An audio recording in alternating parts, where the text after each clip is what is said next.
We have some new Guccifer 2.0 leaks from the DNC here.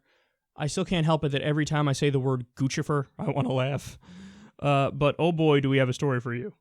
This is straight up pay-to-play corruption here. So let me give you some of the details. Zero Hedge goes through a list here. Richard M. Lobo's wife, Karen Lobo, donated $716,000 to the DNC. Obama then nominated Richard Lobo for director of the International Broadcasting Bureau. I'm sure that's just a coincidence. It's just one, person. Oh, you donated to the DNC, boom, you get a position. No, I'm sure they do it based on merit, mostly. But this is one instance where, okay, you paid and then you get this. Definition of pay to play. But anyway, let's continue and see. Pamela Hamamoto paid the DNC $605,000, then became the permanent representative of the United States of America to the United Nations and other international organizations in Geneva. Okay, that's two examples. Coincidence. All right, next. Jane Hartley paid the DNC $605,000 and then was nominated by Obama to serve concurrently as the U.S. ambassador to the French Republic and the Principality of Monaco. Oh boy, that's three.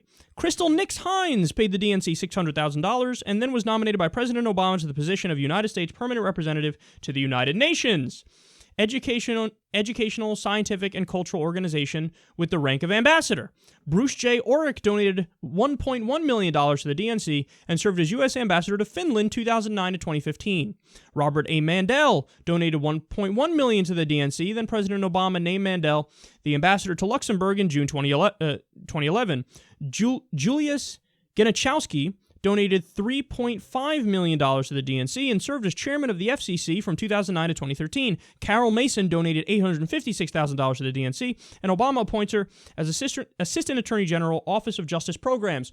Okay, by the way, this is just a tiny number of all of the instances of effectively pay-to-play corruption. You donate X amount to the DNC, I scratch your back, you scratch mine, okay, boom.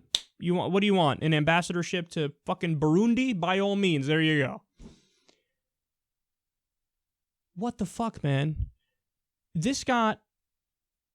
I didn't see any coverage on in the mainstream media. Maybe I missed it, but it's certainly a bigger story than whatever fucking time they allotted to it. Look, this was so buried that I missed it. I missed it, and I read this shit on a daily basis. So somebody was tweeting me the other day, why aren't you covering the new DNC leak? Scared. Dude, did you watch the show? This idea of course, Kyle will draw the line at calling the Democrats corrupt. Not like he does that every fucking day or anything. So, but I didn't know what he's talking about. So why aren't you covering the DNC leaks? And then I responded something to the effect of, yeah, Colin Powell called Dick Cheney an idiot and said that Bill Clinton is still dicking bimbos, which is a hilarious phrase. But that's not, okay, whatever, that's just boring. It's not like I'm not covering it because I'm trying to cover for them. I'm not covering it because what's my commentary on that going to be? Oh, we learned Colin Powell likes to talk shit, which is kind of cool. And we also learned that Sheldon Whitehouse saw Hillary Clinton barely make it up a podium in 2015 when she was speaking, which raises more legitimate health concerns, which we've been talking about. But like, okay, there wasn't enough there for me to come out, okay, let me give you a story. We also learned Hillary and the Obama still kind of hate each other. I suspected that all along, ever since the bad blood in 2008 when Obama whooped her ass. So, but there wasn't enough. I'm like, okay, I'm not going to cover that because there's not enough there. People were like, no, dude, that's not the leaks.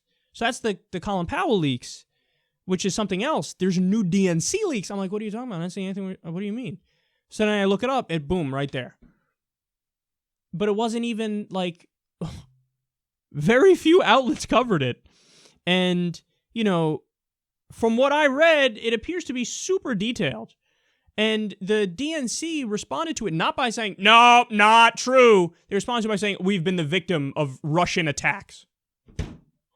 Of course, anytime something happens that really exposes you, Russia, evil fucking Soviet Union communist. I'm not red baiting right now. Do you think I'm red baiting? No. So sad. But no, this is real, man. This is real. And you know what it is? I feel like the corruption is just so commonplace now that a lot of people feel like, whatever. It's commonplace. What are you going to do? No, that shouldn't be the response. The response should be, this is the root of all evil within our political system. I donate to you, you do for me. I donate to you, you do for me. Why do you think it is that ExxonMobil gets a $4 billion subsidy every year when they're one of the most profitable corporations in the world? They get a giant corporate welfare check every year. It's not because they actually, we need it for research and development. You got your own money to do research and development. What they do, they have it because they pay their bribes. Again, Wall Street, why do you think they get an $83 billion corporate welfare check every year? Why do you think that is? They pay their bribes. Why do you think they got bailed out like that when they made horrible decisions that bankrupted their own companies? But they get bailed out. Does Joe's Deli down the street get bailed out? Does the local dry cleaner get bailed out? No. They didn't pay their fucking bribes. If they did, you bet your ass they'd get bailed out. This is how it works. So they're always looking out for the corporations. They're always looking out for the wealthy. They ain't looking out for you, bitch. And this is another example right here. You think they're actually going to do it based on merit? I'm sure there's some fucking college kid somewhere who has studied, French history so well that they can tell you anything about French history. Are they going to get the ambassadorship to France? Nope. It doesn't go based off merit. It goes based off of how much did you give to the DNC? All right, son, move along. You're the French ambassador. This is our government. We should be ashamed, man. We should be ashamed and we should be embarrassed. Instead, it's so commonplace, nobody fucking bats an eyelash at it. And then you put these figureheads in front, smooth-talking figureheads who make you feel like it's cool. It's cool, don't rock the boat. I'm Obama, I care about the people, and, let's throw people a bone every now and then and do the right thing every now and then. But am I going to listen to my donors behind the scenes? You bet your sweet ass cheeks I am. That's where we're at. The DNC is disgustingly grotesque. By the way, don't get it twisted. The idea that, this then means that RNC is good, I'd bet a lot of money whatever the RNC is doing is probably even worse. Seriously, when it comes to corruption. Because they've always been even more corrupt than the Democrats, and the Democrats are super duper corrupt. So don't get it twisted like the RNC is good, but this just shows you it exposes the way the sausage is made. And it's just as bad as you thought it was.